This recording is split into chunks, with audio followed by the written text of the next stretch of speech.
ওই যে একটা কথা আছে না, ঘরণীর ঘর নেই, আমার জানো তো ঠিক সেই দশাটাই হয়েছে। এতটা ভালোবাসি ঘর সাজাতে, আর আমার কপালেই দেখো নিজের বাড়ি ঘর সব কিছু থাকা সত্ত্বেও দিনের পর দিন এই ভাড়া বাড়িতে কাটাতে হচ্ছে। তো সুপ্রভাত বন্ধুরা, কেমন আছো তোমরা সবাই? আশা করি যে যেখানেই আছো খুব ভালো আছো, সুস্থ আছো। আমরাও কিন্তু বেশ ভালো আছি। তো আমার ছোট্ট সংসারে তোমাদের সকলকে জানাই অনেক অনেক স্বাগতম আর অনেক অনেক ভালোবাসা জানিয়ে আবারও আরেকটি নতুন ভিডিও শুরু করছি। আশা করি আজকের ভিডিওটাও তোমাদের অনেকটাই ভালো লাগবে। সকাল সকাল ঘুম থেকে উঠে ব্যালকনিতে দাঁড়িয়েই ব্রাশটা সেরে নিলাম। এমনি দাঁড়িয়ে থাকলে তো অনেকটা টাইম চলে যাবে, আর সকালবেলায় ঘুম থেকে উঠে না আমার ব্যালকনিতে দাঁড়াতে বেশ ভালো লাগে। ওই জন্য ব্রাশটাই হাতে নিয়ে দাঁড়াই, কাজও হয়ে যাবে আর আমার মনের ইচ্ছাটাও পূর্ণ হবে। ফ্রেশ হয়ে এই যে দেখো ঘরটা ঝাড়ু করে নিলাম, আর এই যে পাপোশগুলো যে ওগুলো বাইরে নিয়ে ভালো করে ঝেড়ে ঝুড়ে আবার পেতে দিলাম। আর তারপর সোজা চলে এসেছি রান্নাঘরে একটু 2 কাপ চা করতে। চা করতে এসেই দেখি আমার চায়ের কৌটো একদম খালি। তো সবসময় তো ঘরে রাখাই থাকে, আমি যেহেতু মাছ কাবারি বাজার একসঙ্গে করি ওই জন্য কিন্তু অসুবিধা হয় না তেমন একটা। তো চাটা ঢেলে নিয়ে এই যে দুজনের জন্য 2 কাপ চা করে নিলাম, আর সঙ্গে দেখো একটা টোস্ট বিস্কুট, একটা এমনি বিস্কুট। তোমাদের দাদাভাই না বিস্কুট খেতেই চায় না চায়ের সঙ্গে, ওই জন্য শুধু আমার জন্যই নিলাম। আর ওদিকে ছেলে আমার দেখতে পেলে একটুখানি ব্যালকনির জায়গা, ওখানেই দেখো সাইকেলটা নিয়ে একটু ঘুরছে। চাটা কোনো মতে খেয়ে এই যে দেখো আবারও লেগে পড়েছি কাজকর্মে। সত্যি ঘরের বউদের যে একটু নিলিবিলি বসে থাকবা তার কিন্তু উপায়ই নেই। আর সকালবেলায় তো আরও নেই, কি বলবো।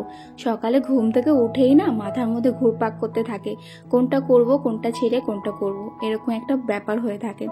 তো এই যে দেখো বিছানাটা সুন্দর করে ঝেড়ে ঝুড়ে একদম পরিষ্কার করে নিলাম।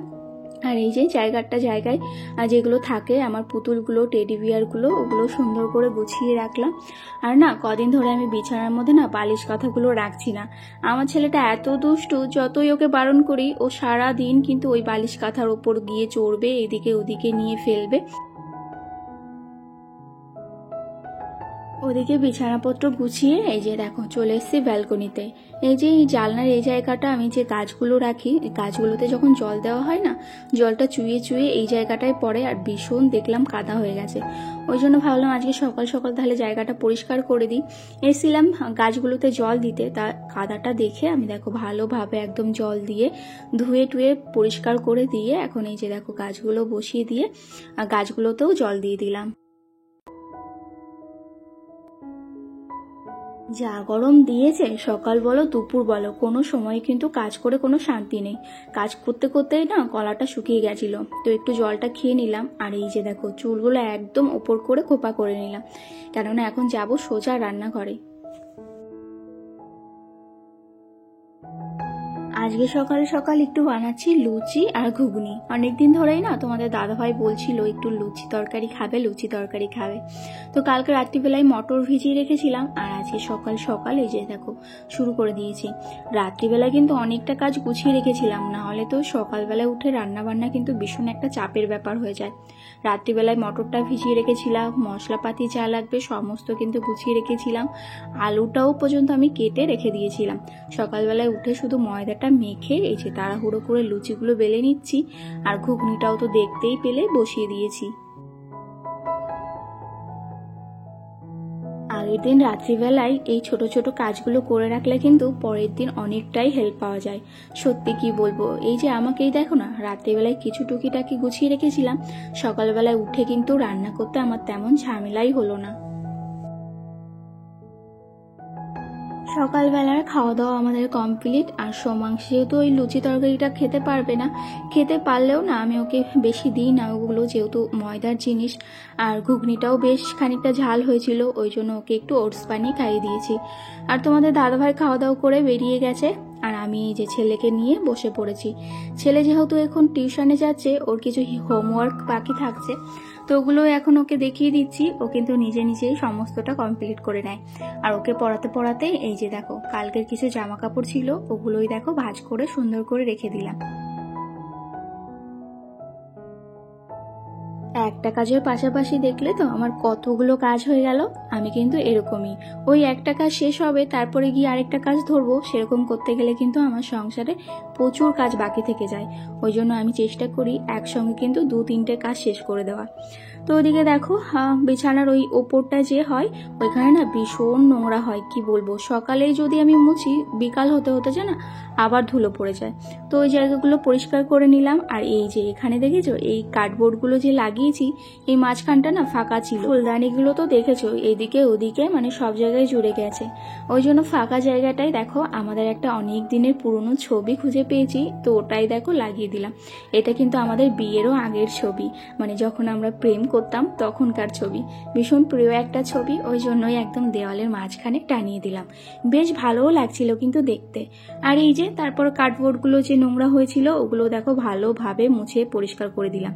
দেখতে পাচ্ছ এই যে কি পরিমাণে ধুলো জমেছে, সত্যি মানে ঘর সাজাতে গিয়ে যেন আমি আরো দ্বিগুণ কাজ বাড়িয়ে দিয়েছি। তো কি আর করা যাবে, সাজিয়ে গুছিয়ে রাখতে গেলে তো একটুখানি পরিষ্কার করতেই হবে, নিজেকে কষ্ট করতেই হবে। তো এই যে দেখো ফুলদানিগুলো সমস্ত নামিয়ে পরিষ্কার করে নিলাম। আর কার্ডবোর্ডগুলোতেও তো যে পরিমাণে ধুলো জমেছিল ওগুলো মুছে পরিষ্কার করে দিলাম। ঘর সাজাতে না আমি ভীষণ ভালোবাসি। ঘর একদম গুছিয়ে পরিপাটি করে টিপটপ করে রাখতে ভীষণ ভালো লাগে আমার। কিন্তু দেখো আমার কপালেই বিয়ের পর থেকেই এই যে আজ পর্যন্ত আমাকে কিন্তু এই ভাড়া বাড়িতেই কাটাতে হচ্ছে। এই ঘরে কি ওই ঘরে এই করতে করতে না আমি আমার সংসারটাকে ঘরটাকে সুন্দর করে কখনোই গুছিয়ে উঠতে পারছি না। মানে নিজের বাড়ি ঘর থাকা সত্ত্বেও কিন্তু আমাকে দিনের পর দিন এই ভাড়া বাড়িতে থাকতে হচ্ছে। যারা আমার মতো এরকম ভাড়া বাড়িতে থাকো তারাই ব্যাপারটা বুঝবে। ভাড়া বাড়িতে থাকলে কিন্তু সংসারটাকে সুন্দরভাবে কখনোই গোছানো যায় না। এই যে দেখো না কোনো একটা ফার্নিচার ঘরে আনবো, মনের মধ্যে কিন্তু কেমন কেমন করবে, যে কখন ঘরটা ছেড়ে দিতে হয়, কখন অন্য ঘরে যেতে হয়, এই একটা ভয় থাকে। আর বারবার ওই ফার্নিচারগুলো টেনে নেওয়া আসা মানে ভীষণ একটা ঝামেলার ব্যাপার। ওই কারণে কিন্তু ঘরে তেমন ফার্নিচারও নেওয়া হয় না, আর ঘর তো ফার্নিচার না নিলে তেমন শোও আসে না। তো কি আর করা যাবে, যা কপালে আছে তাই মেনে নিতে হবে। দেখা যাক ভগবান কি চায়, কি রেখেছে আমার কপালে। তো এই যে দেখো এই যে ফ্রিজের ওপরটা না কি বলবো প্রত্যেকের ঘরেই হয়তো হয়। আর যারা আমার মতো এরকম ছোট্ট ঘরে ভাড়া থাকো তাদের তো অবস্থা সেমই হয়। মানে জিনিস যত যা কাজের জিনিস থাকবে ওই টুকিটাকি তেল চিরুনি ওষুধ সব কিন্তু গিয়ে ওই ফ্রিজের ওপরটাই জমা হয়। তো ওগুলোই দেখো সমস্ত কিছু নামিয়ে জায়গাটা জায়গায় রেখে দিলাম, আর সুন্দর করে ফ্রিজের ওপরটা পরিষ্কার করে রেখে দিলাম। আর এই যে ওপরে ওই যে ওয়াল হ্যাঙ্গিংটা ঝুলিয়েছি ওটাও না ভীষণ পরিমাণে ধুলো জমে গেছিলো। তো ওটাও ভালোভাবে ঝেড়ে ঝুড়ে পরিষ্কার করে নিলাম। আর এই ওয়াল হ্যাঙ্গিং এর ওপরে যে শোপিসটা রেখেছিলাম এটাও দেখো পরিষ্কার করে নিলাম।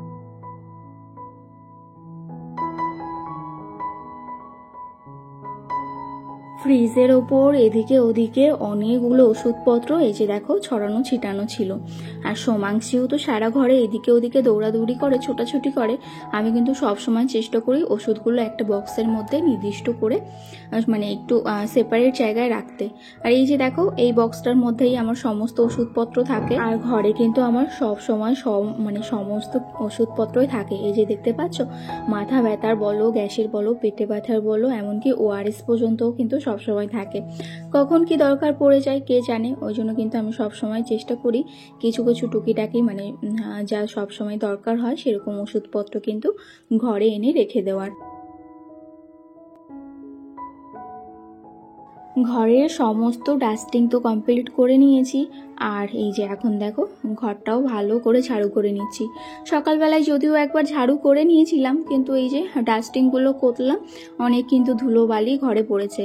আর যেহেতু আমার এই ঘরটা সাদা টাইলস করা, কি বলবো তোমাদের, এত পরিমাণে ধুলো বোঝা যায় মানে আমাকে মনে হয় আধা ঘন্টা পর পর ঘরটা ঝাড় দিতে হয়। ভীষণ পরিমাণে ধুলো বোঝা যায়। আর তারপর তো একটা চুল পড়লেও বোঝা যায়, ভীষণ একটা বিচ্ছিরি ব্যাপার।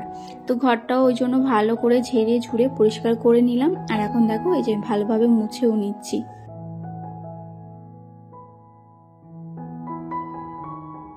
এই স্টিকটা কেনার পর থেকে না ভীষণ একটা সুবিধা হয়েছে, খুব ভালোভাবে ঘরটা মোছা যায়। আর আগে ওই বসে বসে মানে মুছতে মুছতে না কোমরটা একদম ব্যথা হয়ে যেত।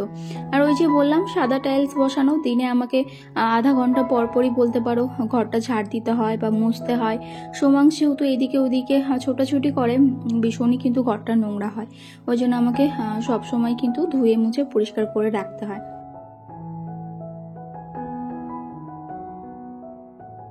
ঘরের সমস্ত কাজ তো কমপ্লিট করেই নিয়েছি। আর এই যে এবার চলে এসেছি দেখো ব্যালকনিটায়।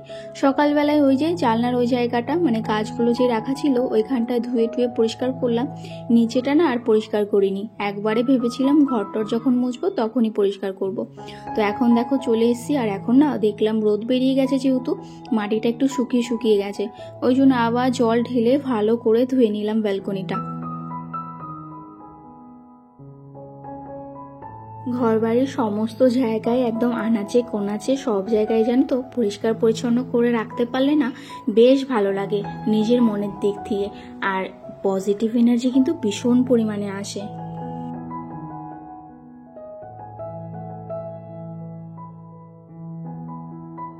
ঘরবাড়ি সমস্ত পরিষ্কার করে ওই যে স্টিকগুলো ভালোভাবে ধুয়ে ব্যালকনিতে দিয়ে দিলাম, কারণ একটু পরেই ব্যালকনিতে একদম রোদ চলে আসবে, তো ওগুলো ভালোভাবে শুকিয়ে যাবে। আর এখন দেখো এই যে স্নান সেরে নিয়েছি আর ছেলেকেও স্নান করিয়ে দিয়েছি। কদিন আগে এই গাছগুলো আমার ঘরে এনেছি, আর আনতে না আনতেই দেখো কি সুন্দর ফুল ফুটেছে। তো এই ফুল গাছটা থেকেই দুটো ফুল নিয়ে নিলাম আমি আজকে ঠাকুর পুজো করব বলে। আর নিজের গাছে ফোটা ফুল দিয়ে পুজো করতে কিন্তু বেশ ভালো লাগে। আমি ভাবছি আর কটা ফুল গাছ এনে আমি লাগাবো, যাতে পুজো করার সময় আমি অন্তত দু একটা করেও ফুল হলেও পাই। তো এখন দেখো এই যে ঠাকুর পুজো করে সারা ঘরে ধূপ ধুনো দিয়ে সোজা চলে এসেছি রান্নাঘরে দুপুরে রান্না বান্না সারতে। আর আজকে তেমন জানো তো রান্না বান্না নেই। সকালে ওই যে লুচি ঘুগনি বানিয়েছিলাম, অনেকটা করে বেঁচে গেছে, তো অল্প একটু ভাত বসিয়েছি। আর এই যে শুধু একটু পটল ভাজা করে নিচ্ছি, ব্যাস এটা দিয়েই কিন্তু আজকে আমাদের দুপুরের খাওয়া দাওয়া হয়ে যাবে। রান্না বান্না সেরে ছেলেকে খাইয়ে দাইয়ে ঘুম পাড়িয়ে দিয়েছি। আর আজকে জানো তো যে জামা কাপড়গুলো বেরিয়েছিল ওগুলো আর কাচা হয়নি। ছেলেকে নিয়ে না এদিক ওদিক করে না আমি অতটাও সামলাতে পারি না। তো এখন দেখো এই যে রান্না বান্না সেরে ভাবলাম এখনই কেচে দিই।